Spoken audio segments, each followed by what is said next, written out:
Yes, Kenya. Tamu sana, tamu sana, tamu sana, yes.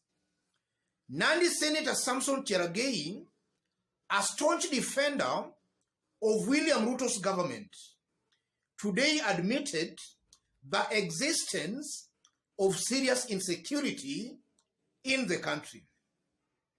Before digging deep into that story, I want us to have a look at some remarks made yesterday by Interior CS Professor Kithure Kindiki. Listen to this. We have witnessed increasing criminal activity within the city of Nairobi. A small group of criminals armed with knives and other weapons is terrorizing the citizens of this city, as well as a few other urban centers. Those boys who have dared the government and want to tell us that they can take over the city and make it a city of crime, we are also hiding, and therefore we are coming, effective immediately.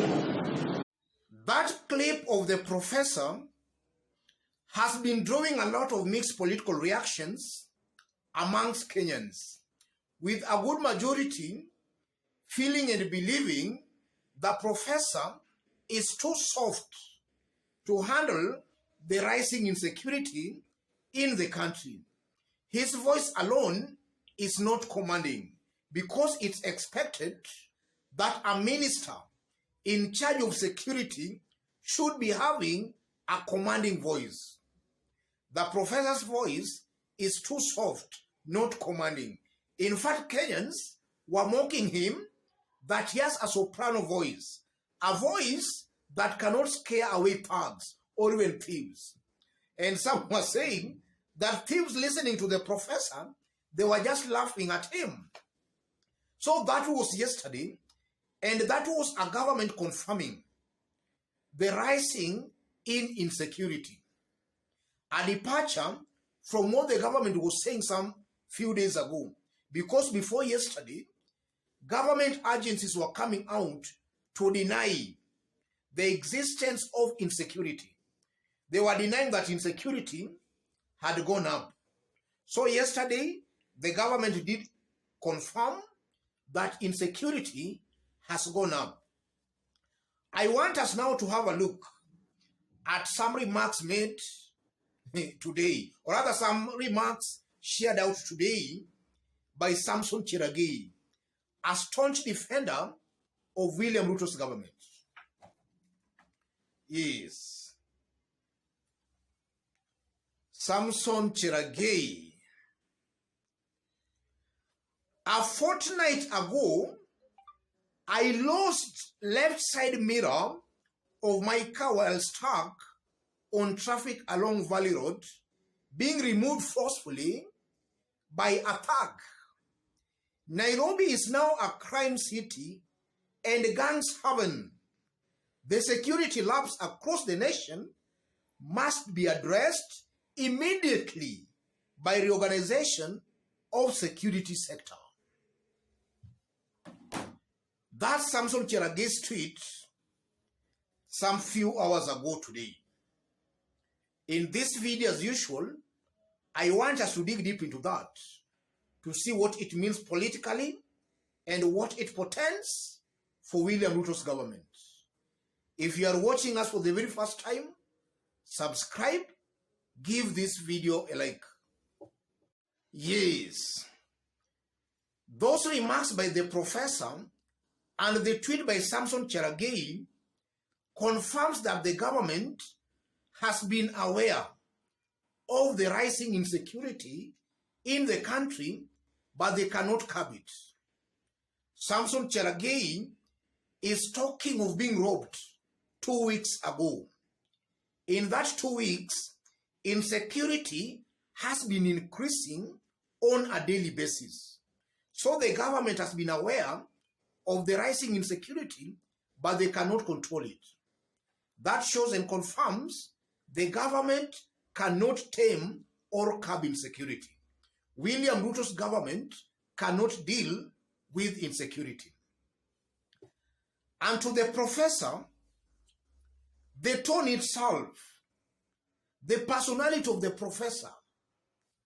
You know, sometimes, even this issue of insecurity and security, this war is sometimes also psychological. If you have a minister in charge of security coming out as that soft and that weak, that alone can even make the thugs, these robbers, even not to bother. That can make them just continue with their thuggery, because they are seeing a weak government here. And Kenyans have had issues with those remarks and even the body language, the tone of the voice of the professor. Personally, I believe that a minister in charge of security should be having a demanding voice. Even the looks alone should show the thugs that wakileta nyokonyoko ama mchezo wataona cha mtema kuni. Looking at the professor appears to be too soft. And maybe as time goes by, William Ruto might be forced to replace the good professor. It does not fit that docket. It does not fit that docket. And also looking at what is currently happening, it's clear that William Ruto's government is totally confused. Totally confused. And I'm saying totally confused because some weeks ago, not even weeks, some days ago, they were denying the increase in insecurity. They were saying that those are just talks. And now you are seeing, they are saying, indeed there is insecurity.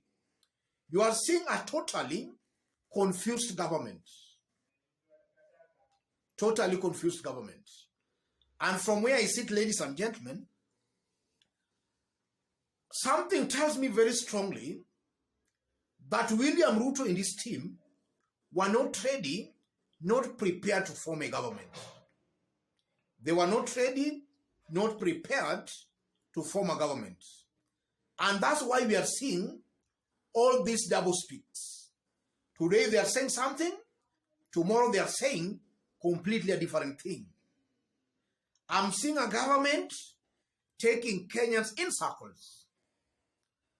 And if maybe we had good leaders, all those incidences alone were enough, rather are enough to warrant the resignation of William Ruto and his entire government. They should resign.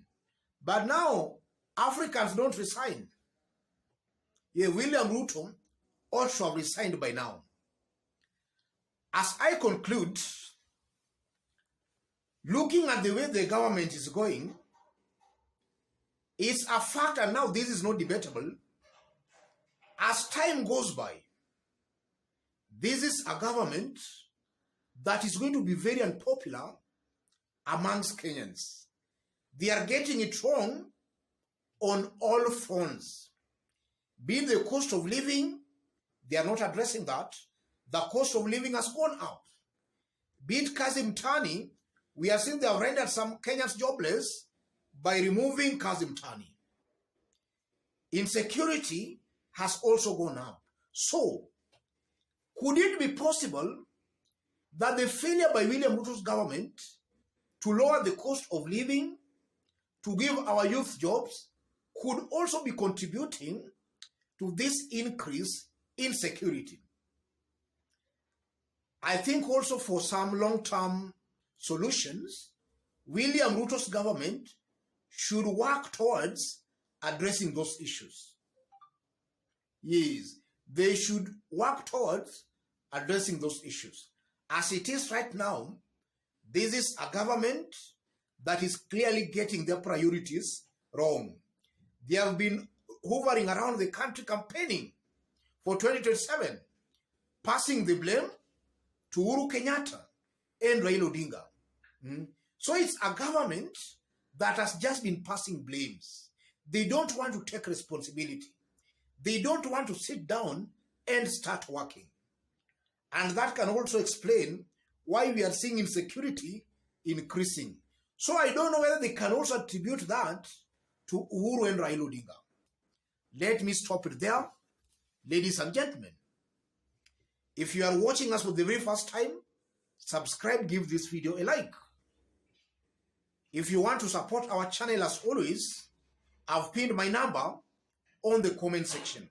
Contact me through the number or feel free to channel your contribution to the number. Let's meet in our next analysis. Thank you.